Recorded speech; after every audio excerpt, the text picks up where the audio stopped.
Me llamo Pablo, tengo 23 años y estudio marketing en la Universidad de León. Vivo en un departamento pequeño, pero acogedor, en el centro de la ciudad. Es un lugar modesto, pero perfecto para recibir a mis amigos, Sergio, Valeria y Hugo. Nos conocemos desde la secundaria y siempre ha sido una tradición recibirlos en mi casa para cotorrear un rato, jugar videojuegos o simplemente ver alguna serie juntos mientras nos terminamos unos tacos que compramos en la esquina. Aquella noche no fue la excepción. Todo parecía normal, como siempre. Llegaron como a eso de las 8. Hugo trajo una botella de tequila, Sergio llevó unas cervezas y Valeria, como siempre, preparó su famosa guacamole. La rutina era la misma. Platicamos de todo un poco, criticamos las películas que habíamos visto y nos burlamos de los malos maestros de la uni. Entre risas y bromas, la noche se nos fue rápido. Lo pasamos bien, como cualquier otro día. Al día siguiente, mientras tomaba café, decidí revisar las fotos del celular. Quería subir alguna a nuestras redes y etiquetarlos. Fue ahí cuando vi algo que no entendí. Una foto mostraba a Sergio, Valeria y Hugo sentados en el sofá sonriendo, pero yo no estaba allí. Y estoy seguro de que estuve todo el tiempo con ellos. Debe ser una fallida, pensé, reí y decidí compartirla en nuestro grupo de chat, esperando que ellos también encontraran graciosa la ausencia inexplicable. Pero la respuesta que recibí fue más bien extraña. Sergio fue el primero en contestar, diciendo que no entendía de qué hablaba. Según ellos, yo había cancelado esa noche. Decían que no estuve allí. Me confundió. Entonces, revisé de nuevo las imágenes en mi celular. Vi otra foto en la que todos brindaban. Y aunque había 4 copas alzadas, solo 3 personas aparecían. Los mensajes seguían llegando, cada uno más extraño que el anterior. Valeria aseguraba que esa noche yo había dicho que tenía un ensayo que terminar y que prefería quedarme en casa. Pero, ¿cómo podía ser eso cierto, si recordaba claramente haber estado con ellos? Comencé a inquietarme. La realidad que presentaban mis amigos no coincidía con mi memoria. El nerviosismo aumentaba cada vez que veía las imágenes. En un último intento por entender lo que pasaba, abrí una selfie que hice con la cámara frontal durante la noche. La imagen no tenía sentido, ningún rostro se veía, solo el fondo de mi sala vacío. La habitación parecía la misma, pero sin ninguna presencia humana. Empezaba a preocuparme seriamente. ¿Cómo era posible que una foto capturara algo que mi memoria insistía en contradecir? ¿Dónde estaba yo en esa fotografía si todos decían que no estuve allí? Algo no cuadraba, y este momento de duda me llevó a cuestionar mi propia cordura. ¿Había soñado todo lo de la noche anterior? ¿O algo más extraño estaba ocurriendo? Decidí repetir el proceso, como para comprobar que no era mi imaginación. Me levanté, caminé hacia el espejo del pasillo y me tomé una nueva selfie. Espero ver mi reflejo en la pantalla, pero nuevamente la imagen salió vacía. Lo único que veía era la pared detrás de mí. Un escalofrío recorrió mi espalda. Me quedé mirando la pantalla, esperando encontrar algún error, una explicación lógica. Nada. En un último y desesperado intento, llamé a Sergio por teléfono, queriendo escuchar su voz, esperando que me dijera que todo era una broma pesada. Sergio contestó tras unos segundos. Le dije que algo raro estaba pasando. Le hablé de la foto, de mi ausencia, de todo. Hubo un silencio al otro lado de la línea y luego escuché cómo se burlaba, pensando que era un intento mío de gastarle una broma. Pero yo no estaba bromeando. Le supliqué que me creyera, que viniera a verme. Me prometió que lo haría, pero su tono era dudoso. Colgué sintiéndome más solo que nunca. Miré por la ventana, la misma vista de siempre. Los autos pasando, la gente esperando el camión, un cielo gris típico de León en esta época del año. Todo parecía igual, excepto por la invisible presencia de mí mismo en esta realidad distorsionada. Con la mente turbia, traté de recrear los pasos de la noche anterior, recordar cada detalle minuciosamente, pero mientras más lo pensaba, más se convertía en un sueño borroso. algo intangible y esquivo. La sensación de no pertenecer, de ser un espectador en esa foto que me faltaba, se hizo cada vez más pesada. Finalmente, me planté de nuevo frente al espejo, esa última frontera entre lo real y lo imaginado. Me tomé otra selfie con el celular, enfocando bien, queriendo verme, queriendo probar que existo. Pero el resultado fue el mismo, un vacío. No rostro, no presencia, solo la misma habitación, tan conocida y a la vez tan ajena. Sentí que el mundo bajo mis pies se desmoronaba.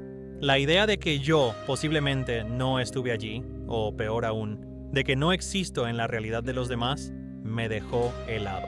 Estaba solo y no había una forma clara de demostrar mi existencia. No en una foto, no en una llamada, ni siquiera en el reflejo de un espejo. Un enorme vacío se abrió en mi pecho, tan vasto como la imagen en mi pantalla. Así que aquí estoy, compartiendo esto con ustedes, esperando que quizás alguien pueda entenderlo, que alguien pueda darme una respuesta. O al menos, demostrarme que todavía soy real.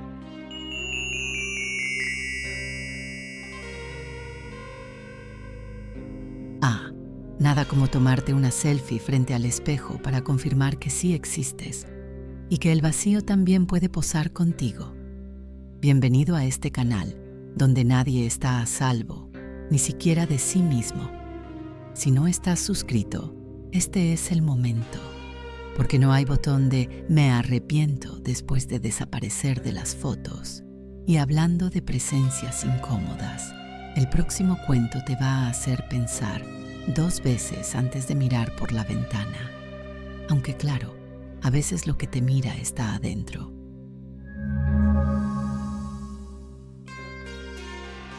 Te platico algo que me pasó y todavía me da escalofríos cada vez que lo pienso. Me llamo Diego, tengo 30 años y hace poco decidí tomarme unas vacaciones por mí mismo. Elegí Tijuana, un lugar vibrante al que nunca había ido, perfecto para desconectar y descansar un poco.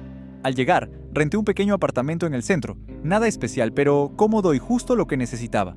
La vista desde la ventana daba directamente a otro edificio igual al mío, que se levantaba imponente del otro lado de la calle. La primera noche en el apartamento fue bastante común. Después de acomodar mis cosas, preparé un café y me relajé en el sofá antes de dormir. Justo antes de irme a la cama, me asomé a la ventana. No sé por qué lo hice, supongo que la curiosidad de mirar el mundo desde ahí. El lugar estaba tranquilo, pero algo me llamó la atención. En la sacada del tercer piso del edificio de enfrente, había una señora. Era un poco extraño, ya que estaba completamente inmóvil como una estatua mirando hacia afuera. Pensé que quizás esperaba a alguien o simplemente disfrutaba del aire nocturno. La siguiente mañana al despertar, me di cuenta de que la señora seguía ahí exactamente en la misma posición. Apenas si había dormido 6 horas, y ahí estaba todavía, como si no se hubiese movido en toda la noche. No le di demasiada importancia, aunque admito que me pareció raro. Pasé el día explorando la ciudad, probando algunos tacos callejeros y visitando algunos puntos turísticos. Tijuana era todo lo que esperaba y más. Al regresar al apartamento por la tarde, la señora seguía en la sacada. No tenía razón para preocuparme, claro, pero algo en su inmovilidad empezaba a inquietarme. Intenté no pensar en eso mientras veía la televisión, aunque mi mente regresaba constantemente a esa imagen. Llegó la noche, y para mi sorpresa, la señora seguía ahí, incluso cuando empezó a lloviznar. No llevaba paraguas ni se movía para cubrirse. Esto ya era suficiente para que la curiosidad se transformara en inquietud, así que le pregunté al recepcionista del edificio, Rubén, sobre ella.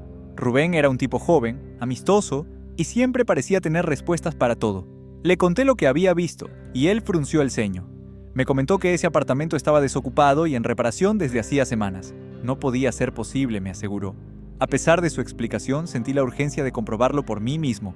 Decidí tomarle fotos a la sacada con mi teléfono, esperando capturar a la señora y mostrarle a Rubén. Sin embargo, al revisar las fotos, sentí un escalofrío recorrerme. La sacada aparecía vacía en todas ellas, como si la señora nunca hubiera estado ahí. Empecé a dudar de mi cordura, pero lo que sabía era que yo había visto a alguien. Las noches siguientes fueron peores. Mi mente estaba envuelta en un mar de pensamientos de lo más inquietantes. La noche final de mi estancia, todo llegó a un punto crítico. Me desperté en medio de la noche con el corazón acelerado. Alguien estaba golpeando mi ventana. Al principio pensé que era parte de un sueño, pero los golpes eran cada vez más insistentes. Me levanté, temeroso, y me acerqué a la ventana lentamente.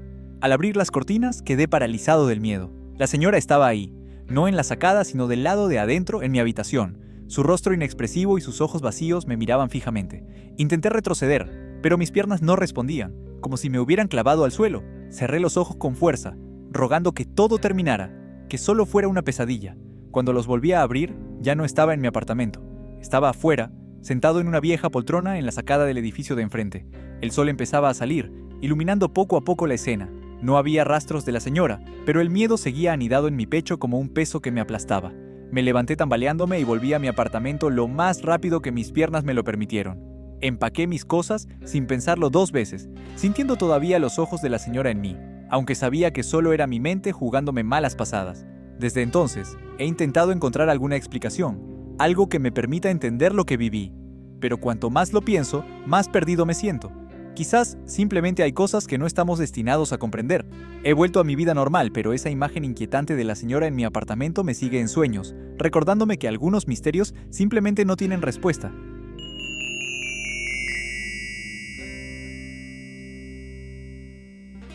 Entonces despertaste en el balcón del edificio de enfrente. Mira, hay formas más sutiles de cambiar de perspectiva. Sí. Ya te pedí que te suscribas y le des like, pero la mayoría no hace caso y luego se quejan de tener pesadillas o de no poder cerrar la ventana, aunque esté cerrada. Ahora prepárate para una historia donde el café no solo despierta, también elige. Pero no te preocupes, seguro a ti no te va a tocar. ¿O sí?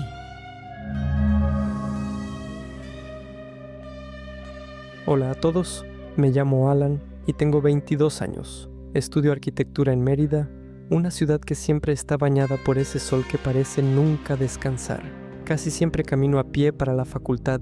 Me gusta sentir el aire fresco de las mañanas y ver cómo la ciudad cobra vida poco a poco. Hace unas semanas, durante uno de esos paseos matutinos, una pequeña cafetería llamó mi atención. Era un lugar bastante acogedor, con una fachada antigua que recordaba a las casas coloniales de por aquí. Decidí que en algún momento tenía que entrar. La idea de estudiar ahí me parecía atractiva, un cambio de rutina. Sin embargo, cada vez que pasaba por el lugar, la puerta estaba cerrada. Lo peculiar era que el letrero de abierto seguía encendido, titilando ligeramente como si quisiera contarme un secreto. Pero la falta de movimiento, de gente y ruido le daba al sitio un aire extraño. Hubo una mañana en especial en la que me detuve frente a la puerta, pensando en lo raro que era todo. Y entonces lo vi. Una solitaria taza de café humeante se encontraba sobre el mostrador, justo al lado de la ventana. La puerta continuaba trancada. Sin embargo, ese café parecía gritar mi nombre. Al día siguiente ocurrió lo mismo. El café estaba allí, caliente, y esta vez había un pequeño detalle escondido debajo de la taza. Un servilleta con un mensaje. Buenos días, Alan. No podía evitar sentirme inquieto, pero la curiosidad era más fuerte. ¿Cómo era posible que alguien supiera mi nombre y, aún más extraño, hiciera esto todos los días? Volví a la cafetería cada mañana, y cada mañana el café estaba allí, en la misma taza, acompañada de una nota diferente que siempre me decía algo amable de buenos días. Empezaba a pensar que alguien me estaba gastando una broma, pero ¿quién? Mis pasos me llevaron a indagar con los vecinos. Muchos decían que el lugar había cerrado hace más de un año, tras la desaparición del dueño, un tal Javier. Nadie parecía tener información clara de lo que había pasado exactamente. Algunos decían que se había mudado, otros que simplemente desapareció sin dejar rastro. La historia escalofriante me hacía pensar en la cantidad de veces que había intentado entrar, solo para encontrarme con esa puerta siempre cerrada. Un día, decidido a resolver este misterio, me acerqué y encontré la puerta entreabierta. El corazón me latía con fuerza, pero no podía dar marcha atrás. Sentí un aroma intenso a café, fresco, como si acabaran de prepararlo. Dentro, el ambiente era acogedor pero cargado de una extraña sensación de soledad. Caminé lentamente hacia el mostrador, donde una nueva taza me esperaba. Esta vez, el mensaje era diferente. Ahora te toca a ti. Mis ojos recorrieron el lugar mientras un escalofrío me recorría la espalda. Escuché pasos detrás de mí, pero cuando volteé, no había nadie. Había algo en el aire, algo que no podía ver, pero que claramente podía sentir. Me quedé allí parado, asimilando esta sensación de que el lugar, de alguna manera, me había elegido. Los días siguientes ya no fui a la universidad. Sin saber cómo ni por qué, Me encontraba en la cafetería, día tras día, como atrapado en una especie de ciclo del cual no podía escapar. Las personas de la calle comenzaron a verme a través de la vitrina, sirviendo café a nadie en particular. No entendía lo que estaba haciendo, pero tampoco podía detenerme. Un día, mientras limpiaba el mostrador, pensé en Javier.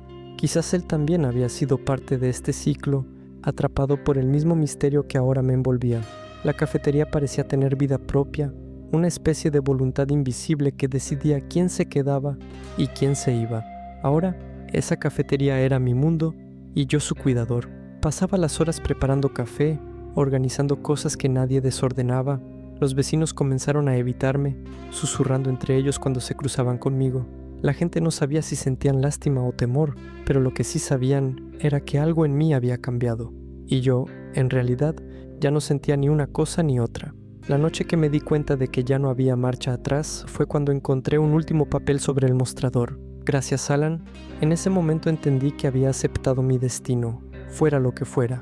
Me di cuenta de que aquella puerta, que siempre había estado cerrada para mí, ahora era una prisión que de alguna manera había elegido. La cafetería y yo nos pertenecíamos el uno al otro, unidos por una historia que nadie más entendería jamás.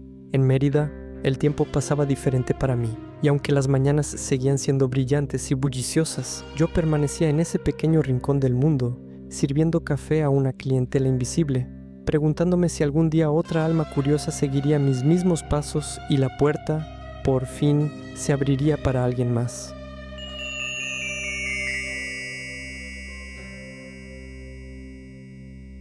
Gracias, Alan.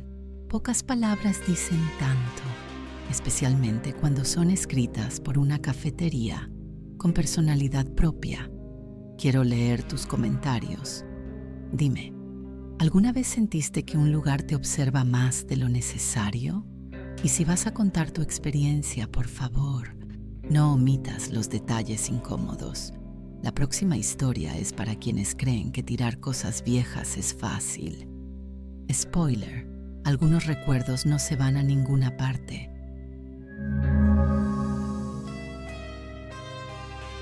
Hola, soy Tomás, tengo 41 años y trabajo como balconista en una pequeña librería de barrio aquí en Guadalajara.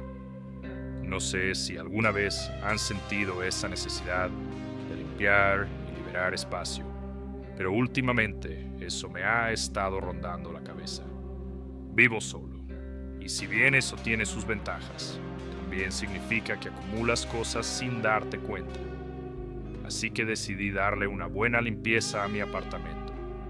He estado juntando cosas antiguas, ropa que ya no uso, hasta juguetes de mi infancia que estaban arrumbados en un rincón. Una tarde, después de cerrar la librería, volví a casa decidido a empezar con el proceso. Metí todo lo que no necesitaba en 3 grandes sacos de basura. Hasta ahí todo normal. Nada como un poco de orden para sentirte mejor contigo mismo. Me deshice de libros que no leía, camisetas rotas y ese oso de peluche que seguramente había visto tiempos mejores. Bajé las bolsas al contenedor del edificio y, satisfecho con mi trabajo, me preparé una cena ligera y me dispuse a ver una película antes de dormir. Todo cambió esa noche. Cuando me levanté de la cama para ir al baño, vi, para mi sorpresa, una de las bolsas de basura en el sofá de la sala. Me quedé confundido. Al principio pensé que tal vez la había olvidado y no la había bajado al contenedor. Era tarde, así que decidí dejarlo para el día siguiente. Por la mañana, me dirigía al trabajo como de costumbre, pero no podía dejar de pensar en la bolsa. Al regresar al apartamento, me llevé una sorpresa aún mayor. Otra de las cajas que había tirado la noche anterior estaba en mi habitación, pero esta vez los objetos estaban limpios, como nuevos. Nada de polvo o desgaste. Ahora sí estaba seguro de que algo raro pasaba. Decidí hablar con Raúl, el celador del edificio. Es un tipo simpático y siempre tiene una historia interesante que contar.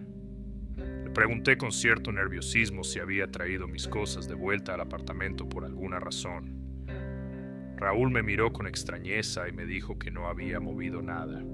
De hecho, ni siquiera había pasado por esa parte del edificio. Me dio un par de consejos para mejorar las energías en la casa, hablando de amuletos y limpias, pero no le di mucha importancia al momento. Esa noche, después de un día largo en la librería, quise acabar con el asunto de las bolsas. Volví a meter todo lo que había reaparecido y esta vez me aseguré de deshacerme de ellas de una manera más definitiva. Las llevé a un contenedor a unas calles de distancia, donde sabía que pasarían a recogerla temprano en la mañana. Sintiéndome un poco paranoico, pero tranquilo, regresé a casa. Al entrar, el aire se sentía diferente, como cargado, y mi piel se erizó sin razón aparente. No había luz en la sala, pero podía sentir que no estaba solo. Prendí la lámpara y ahí, en la poltrona, estaba mi viejo oso de peluche, con su mirada vacía y descolorida fija en mí. Sentí un escalofrío recorrerme mientras 1.000.000 de pensamientos cruzaban por mi mente. Con más miedo que coraje, abrí la puerta de la cocina y encontré un billete pegado en el refrigerador que decía: «Si no lo quieres, ¿por qué lo guardas?». Mi corazón latía a 1000 por hora y apenas podía respirar. Esa noche dormí poco, sintiéndome observado por todos lados. Cerré las puertas, puse música para calmarme, pero el miedo no me dejaba en paz. El clímax fue la noche siguiente. Exhausto por la falta de sueño, me acosté temprano, pero no tuve paz. Desperté en medio de la noche, sudando frío, y sentí que mi habitación estaba llena. Encendí la luz y vi todos esos objetos que había intentado tirar una y otra vez. Cada uno de ellos tenía ojos dibujados. Todos me miraban, como si estuvieran vivos, juzgándome en silencio. El terror que sentí en ese momento fue indescriptible.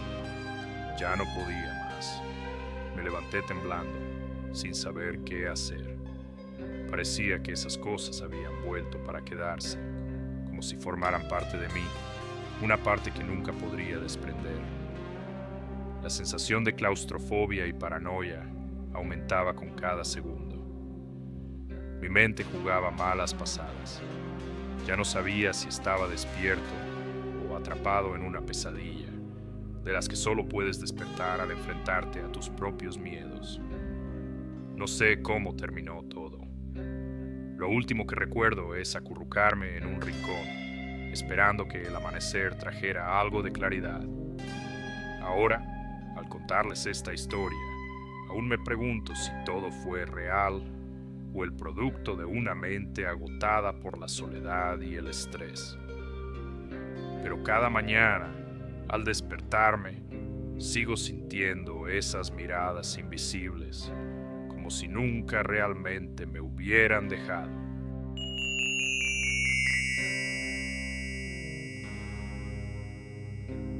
Mira, si tu oso de peluche aparece solo en la sala, no es nostalgia. Es una segunda oportunidad para arrepentirte de haberlo tirado. Este es mi último intento por hoy. Suscríbete, deja tu like y comenta. Aunque si prefieres seguir ignorando mis consejos, adelante. Yo no soy la que escucha ruidos por la noche. Ahora haz lo correcto y haz clic en el video que ya te está esperando en la pantalla, antes de que las cosas en tu casa empiecen a regresar.